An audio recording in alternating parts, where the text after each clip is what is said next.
Readings of Almighty God's Words. Exposing Antichrists. Item 4. They exalt and testify about themselves.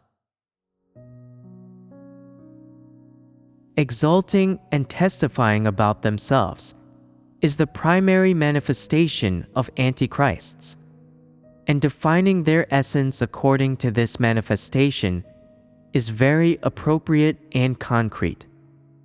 It is not an empty definition. By looking at their agendas, ambitions, the revelations of their essence, and the consistent aims of their actions, one can see that exalting and testifying about themselves is a characteristic manifestation of antichrists. Are there any antichrists who never exalt and testify about themselves? No. Why not? Because their ambitions and desires are so immense, and they cannot control them. No matter what group of people they live among, if no one exalts and worships them, they feel like life has no value or meaning, which is why they are so eager to exalt and testify about themselves to achieve their aims.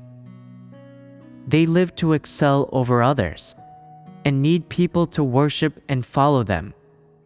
And even if those people are like annoying, disgusting flies or gangs of beggars, they don't mind. As long as there are people who worship and follow them, then they feel at ease.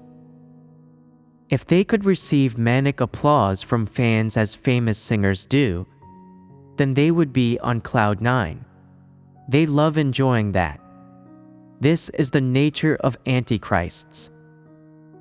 No matter what kinds of people follow or worship them, antichrists like them all. Even if the people following them are the most wretched and disgusting, even if they are beasts, as long as they exalt them and satisfy their ambitions and desires for status, then antichrists don't mind. So, can antichrists stop themselves from exalting and testifying about themselves and showing off everywhere they go? No. This is their essence. Tell me, what kind of people are those who truly follow God? Among mankind, there is a type of person whom God wants to select and save, and these people have a bare minimum of conscience, reason, and shame. Those who are a little better than this are capable of loving the truth, loving positive things, and loving God's fairness and righteousness. They are capable of hating wickedness. They feel indignant when they see unjust or wicked things. And even if they aren't able to do anything about these things, they still hate them. These people are the ones God wants, at a minimum. As for those who don't possess this humanity and essence, God doesn't want them, no matter how much they talk about God's goodness or how great God is. For example, the Pharisees in religion exalt God and bear witness to God with the same old empty theories and superficial words, and they aren't sick of saying them even after 2,000 years. Now, God is expressing so many truths, but they cannot see them. They ignore them, and some even condemn and blaspheme against them. This completely reveals them, and God has long since defined them as hypocritical Pharisees, all of whom are part of Satan's gang. God has designated them as demons and Satans, swine and dogs. When antichrists arrive in such a group of people and see that very few of them can understand the truth, that none of them have any discernment or talent, they hurry to take advantage of this opportunity to show off.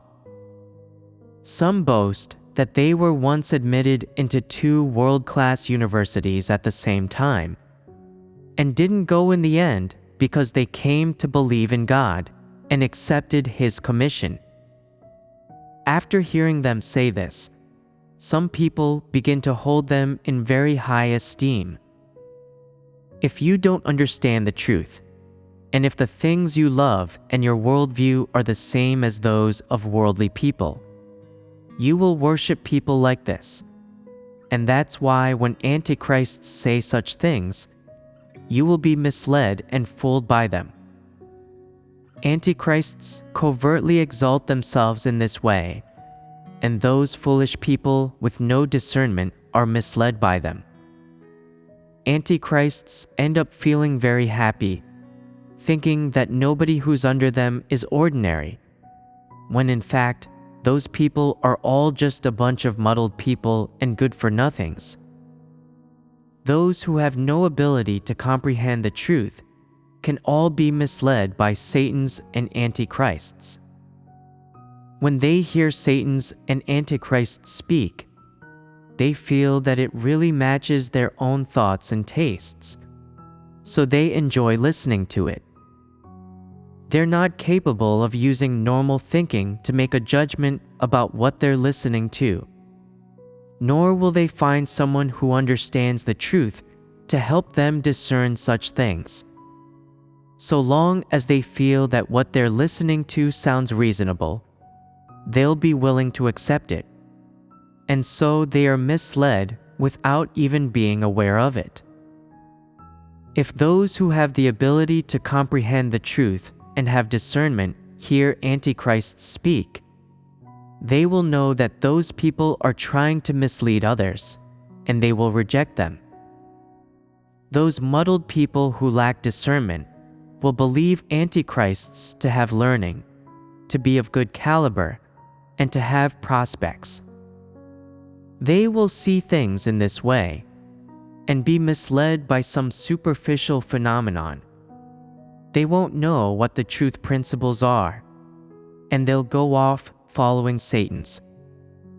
Don't such people cause their own destruction due to their foolishness and ignorance? This is how it is. If you have discernment of the various manifestations of antichrists, frequently exalting and testifying about themselves, or their different ways of doing so, and you are able to judge the purpose and agenda behind their words, then it will be easy for you to see through to the essence of antichrists, and you will then be able to reject and curse them right away and never see them again. Why will you do this? Because when you see antichrists speaking and acting, you will detest and hate them. You will feel disgusted as if you're looking at flies, and will need to drive them away as soon as possible. Therefore, once you have discernment of antichrists' actions and behavior, you should expose them right away so that others can discern them, and then expel them from the church in accordance with the principles. Do you dare to do this? If God's chosen people can do this, it shows that they have grown in stature and that they can show consideration for God's intentions and safeguard the work of God's house. When God's chosen people understand the truth and have discernment, antichrists will no longer have a foothold in the church or in God's house. No matter what the occasion, so long as antichrists have the opportunity, they will show off and testify about themselves. And so long as there are people who worship them and look upon them with admiring, envious, and revering eyes, they'll be happy. They don't care who those people are. Do they have standards they require from those who follow, worship, and look up to them? Regardless of whether those people are idiots, mentally incompetent ones, evil people or disbelievers, regardless of what kinds of people they are, even including people who should be cleared out and eliminated. As long as those people can follow, worship, and exalt them, then antichrists accept them. They like them a lot and win those people over to their side and protect them. Antichrists regard those people as their sheep, as their personal property, and they do not permit anyone else to transfer them, expose them, or handle them.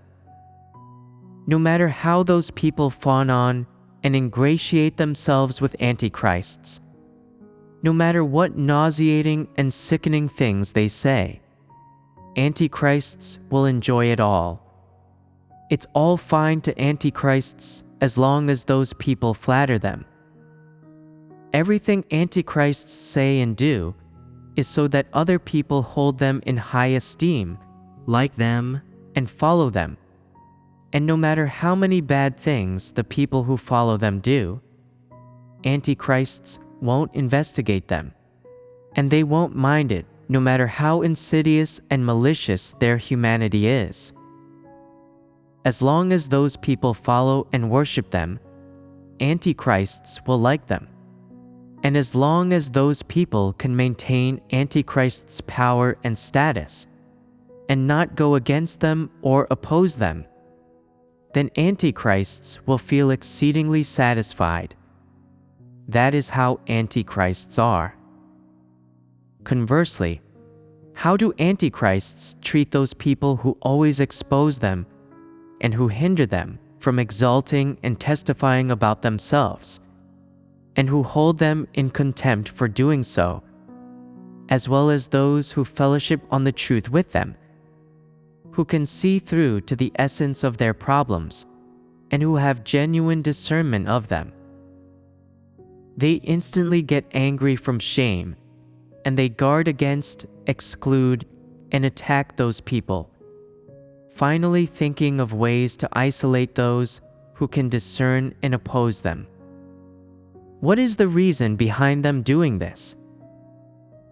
It's because when they're exalting and testifying about themselves, they always think that those people are eyesores and thorns in their side, and that those people will discern and reject them, expose them, and ruin the good thing they've got going. The moment they lay eyes on those people, antichrists will feel uneasy in their hearts and always want to handle those people, thinking that as long as they can handle those people, then when they exalt and testify about themselves again, there won't be anyone to expose or hinder them, and they'll be able to rampantly commit evil. This is the principle by which antichrists act. No matter what kinds of people flatter, praise, or exalt them, regardless of whether what those people say accords with the facts, even if they're telling lies, antichrists will be willing to accept them. They will enjoy listening to them, and they will like those people from the bottom of their hearts. They don't care what problems those people have, and even if they discover issues with those people, they will conceal them, cover them up, and not breathe a word about them. As long as antichrists have those people beside them, following and flattering them, they'll enjoy it. This is how antichrists do things. Are you capable of doing these things that antichrists do? For example, say that you are leaders and workers in the church, people with status and standing among God's chosen people. If brothers and sisters were to hold you in high esteem, flatter you, fawn on you, and frequently praise you, saying that you give good sermons, that you're good-looking, and that to them you're the best leader, how would you feel? Would you be able to discern the intent behind their words? would you be able to reject and shun such people? If not, then you're in danger. You clearly know that you're not that good looking, that you're not able to fellowship on the truth reality, and yet you still feel happy when you hear people flatter you in this way, and always want to get close to and promote such people. Doesn't that mean you're in trouble? This means that you're in danger. When leaders and workers are working, they are sometimes enlightened and illuminated by the Holy Spirit. They can speak of some true experiences, and naturally they will have people holding them in high esteem and worshiping them. Naturally they will have people following them, as inseparable from them as their own shadow. At times like these, how should they approach these things? Everyone has their own predilections. Everyone is vain. If people hear someone speaking approvingly and flatteringly about them, they will enjoy it greatly. This is a normal thing to feel and is not a big deal. However, if they promote someone who can lavish praise on them and flatter them, and they put someone like this to some important use, then that is dangerous. This is because people who love to flatter and lavish praise on others are all exceedingly sly and deceitful, and they are not honest or truthful. As soon as such people gain status, they are of no benefit to the life entry of God's chosen people or to church work. These people are cunning, and they are most capable of messing things up. Those people who are comparatively upright never lavish praise on others. Even if they approve of you in their hearts, they won't say it out loud. And if they discover that you have flaws or that you've done something wrong, then they'll point it out to you. Some people, however, don't like straightforward people. And when someone points out their flaws or reproaches them, they will oppress and exclude that person, and will even seize upon that person's flaws and shortcomings to constantly judge and condemn them. By doing this, aren't they oppressing and harming good people? Doing things like this and persecuting such good people are things God most detests. Persecuting good people is a villainous thing to do.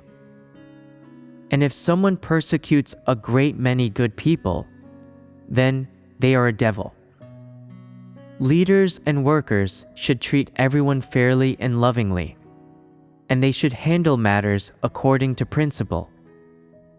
Especially when you have people flattering and fawning on you, revolving around you, you must treat them correctly, lovingly help them, and get them to perform their proper tasks and not flatter people like the non-believers do.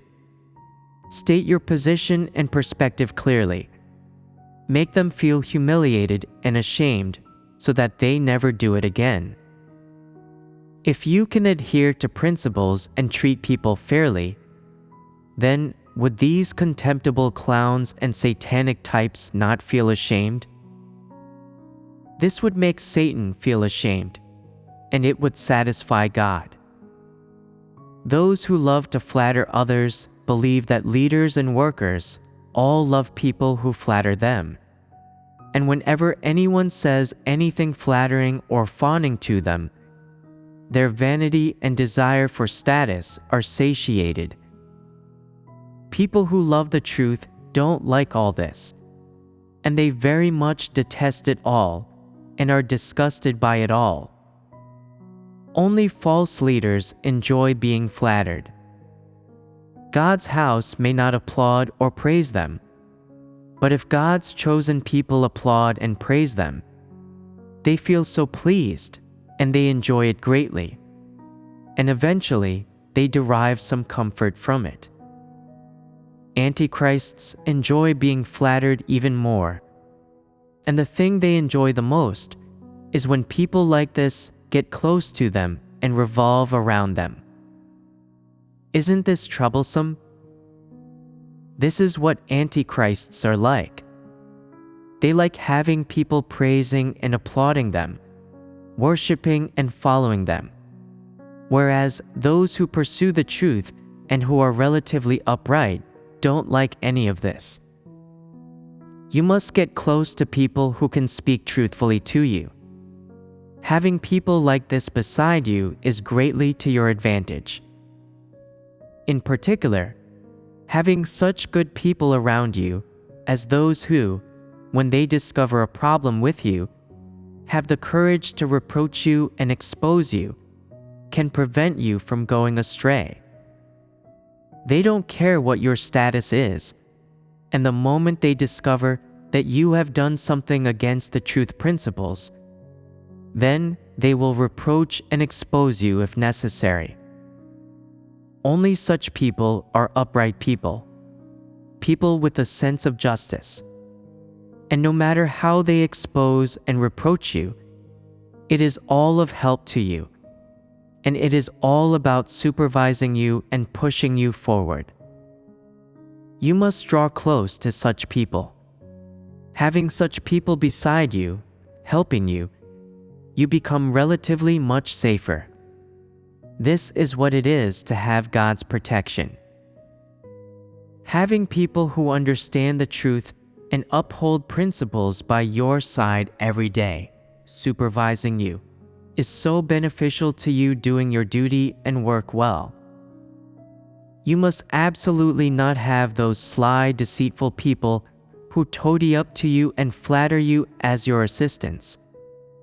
Having people like this stuck to you is like having stinking flies on you. You'll be exposed to so many bacteria and viruses.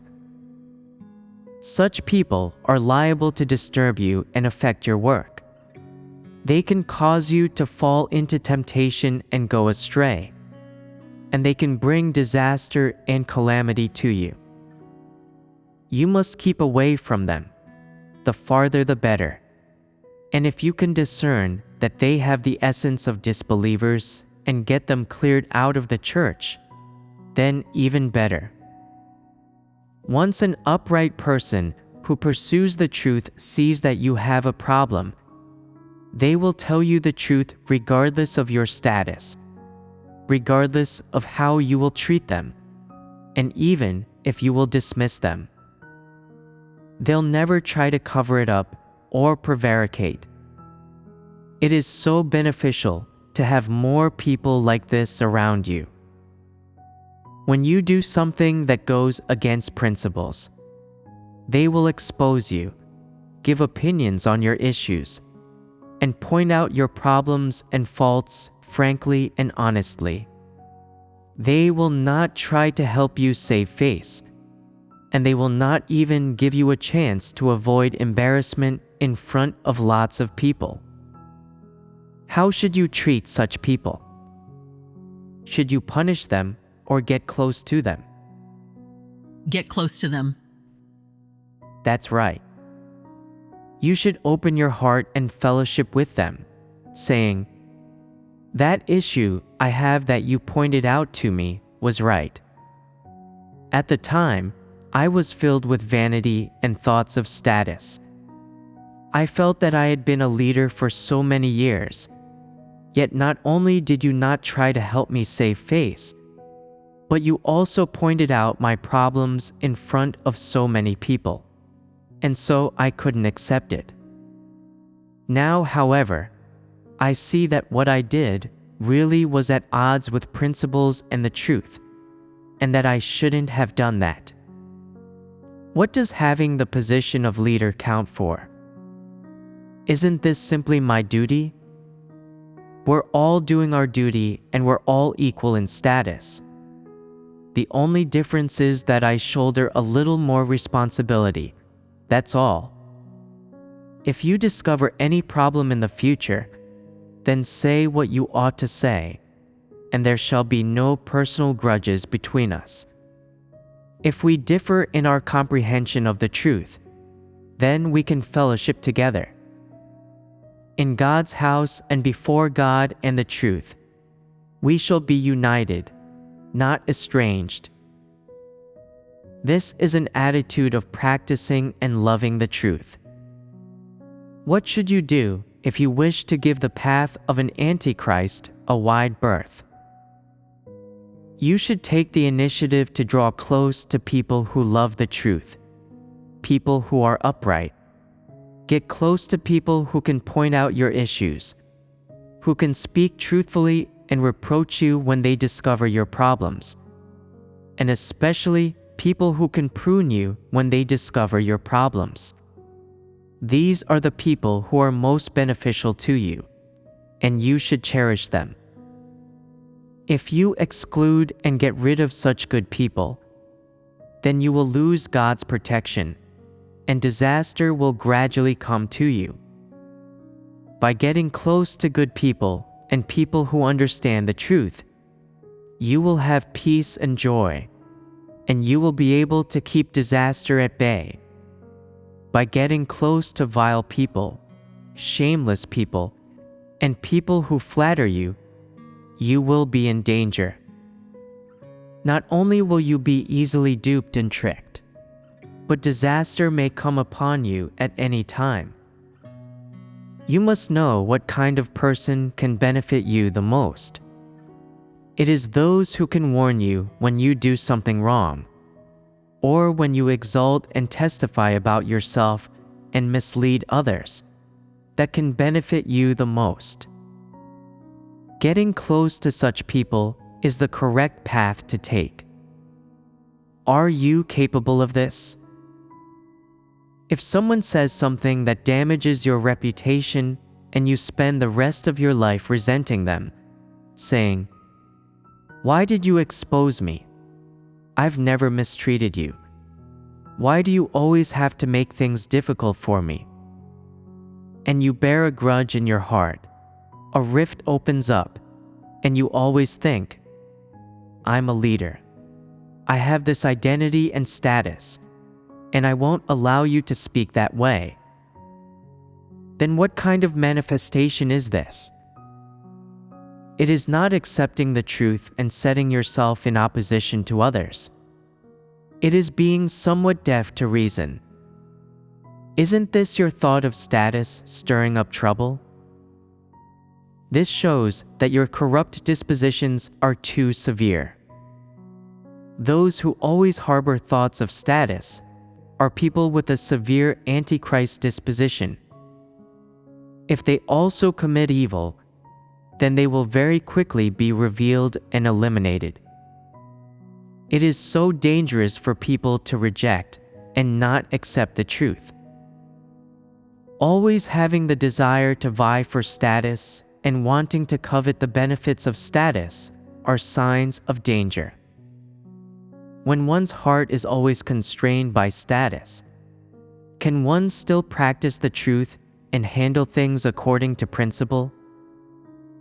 If one is unable to put the truth into practice and always acts for the sake of fame, gain, and status, and always uses their power to do things, then aren't they an obvious antichrist showing their true colors?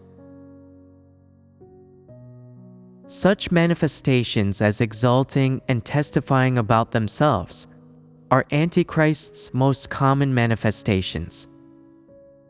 Whether it be in everyday life or in the way they conduct themselves in relation to others, or whether it be in church life, these manifestations can always be seen, because these manifestations are the revelations of corrupt dispositions.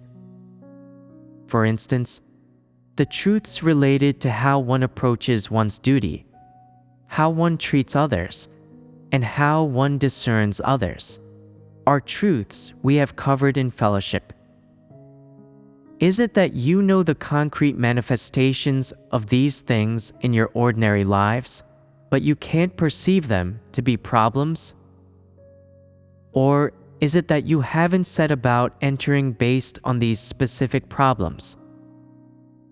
If you don't begin with dispositions, or you sometimes display these manifestations, yet don't know whether they are a dispositional problem, and so you ignore them, then you are nowhere near achieving dispositional change.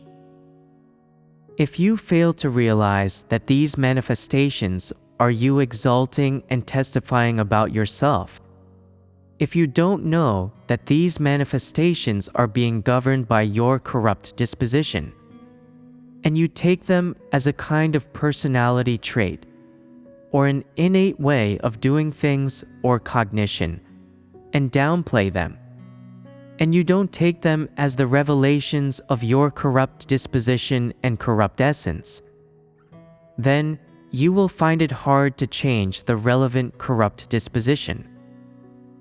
That which people can realize that is related to dispositions, whether it be a way of doing things or a state they are in, whether it be external behavior or their speech and statements, whether it be their thoughts and views or their understanding of a certain matter, as long as it is related to disposition essence, then they should always regard it as an embodiment or revelations of man's nature essence.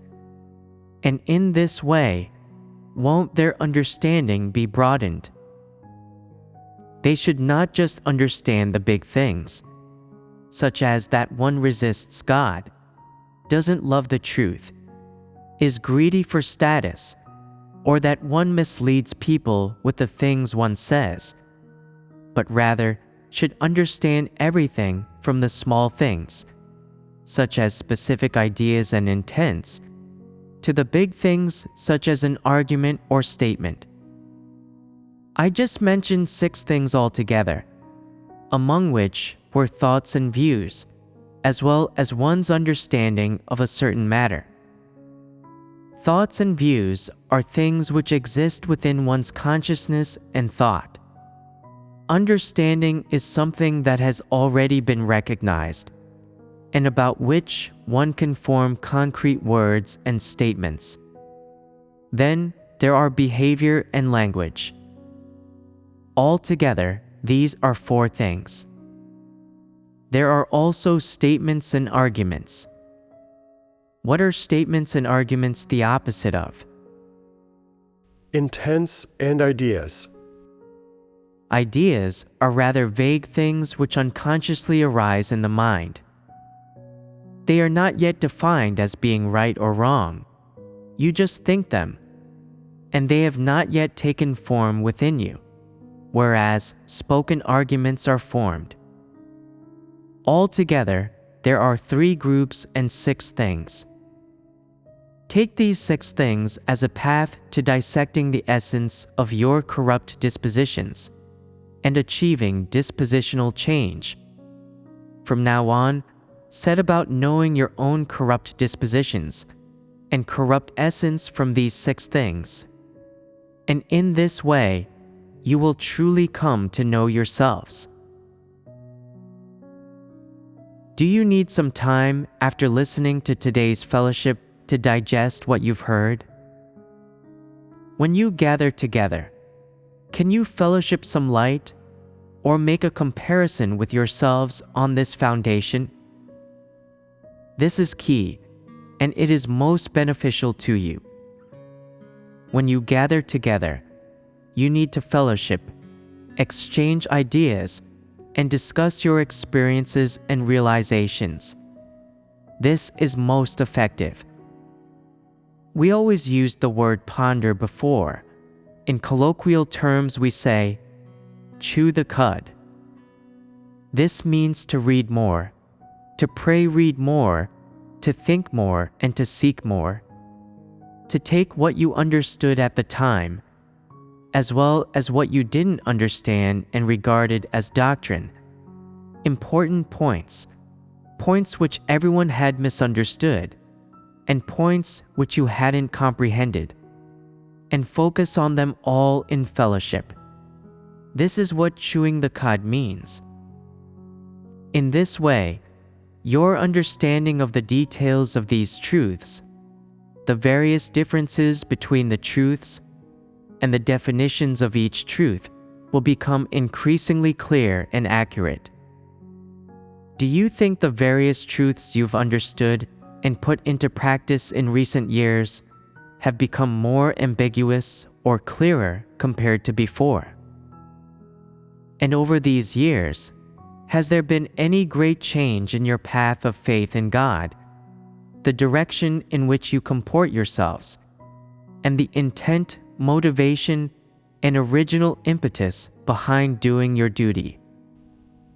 After undergoing some chastening and disciplining by God, and eating and drinking God's words, I feel like there has been some change. That there has been change is right, and it is what is supposed to happen. Some people have been indifferent all the way along and haven't changed in the slightest after listening to so many sermons. They aren't moved in their innermost hearts. That is, no gathering or fellowship can change the direction in which they're going. They're so numb and dull-witted. The path to attaining salvation should now be getting clearer and clearer, and those with experience see clearly and lucidly the ways in which God saves man and His purpose in doing so. If after believing in God all these years, you still don't know how God saves people and how He cleanses them of corruption, then that shows you have no understanding of the truth whatsoever, and no comprehension of God's work in the slightest. Aren't such people all muddled up in their faith?